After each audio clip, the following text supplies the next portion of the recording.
السلام عليكم ورحمة الله تعالى وبركاته. مرحبا بكم في قناتي، إن شاء الله تكونوا كامل بخير وعلى خير يا ربي. اليوم إن شاء الله رايحة نوجد معاكم وصفة الخبز المنفوخ مع واحد الحشو تاع الشاورما يجي بزاف بنين. صدقوني هاد الوصفة رائعة. نروحوا المقادير وطريقة التحضير.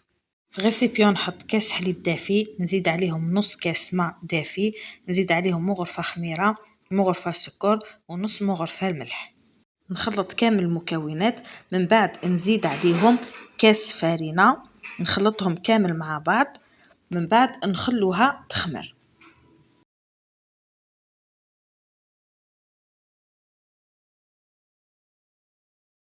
ايليك بعد ما خمرت لي نخلطوها، من بعد نزيد عليهم الفارينة، نلمها حتى نتحصلوا على عجينة متماسكة.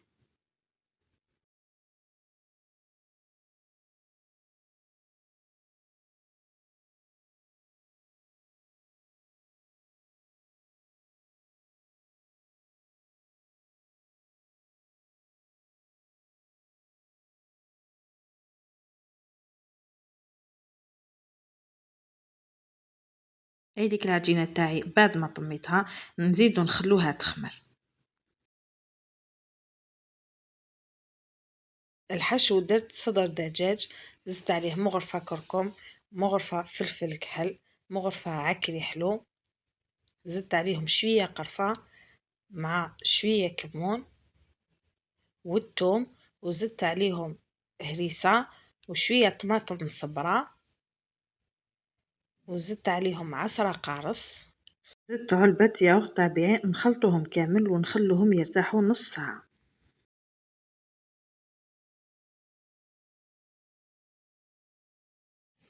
هنا حطيت المقلاة تاعي تسخن، درت الحشو، لازم تكون نار شوية قوية باه يتحمر لنا هداك الدجاج. بعد ما خمرت لي العجينة تاعي نجي نديكازيها، من بعد نشكلها كويرات صغيرة.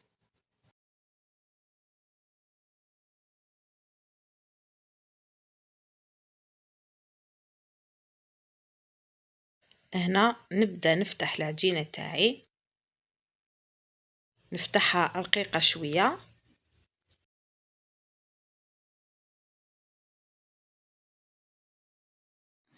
هايليك شوفوا كيفاه يجي السمك تاعها.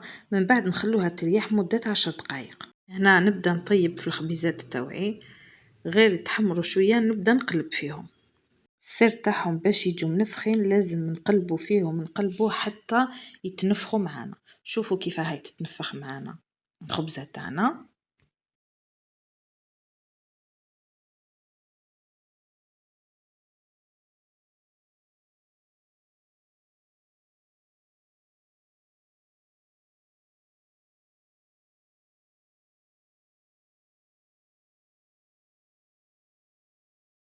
شوفوا كيفاه تنفخت، جات مبلبلة هايلة بزاف بزاف.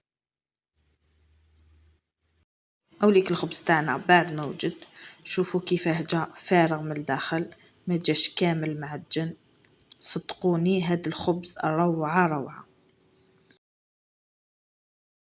هنا نحشي الخبيزة تاوعي، انا درت فيهم بطاطا مقلية، زدت عليهم شاورما، وزدت شوية بصل، شوية طماطم، مع صوص الجيريان، وانتوما احشوهم بالشي اللي تحبوه.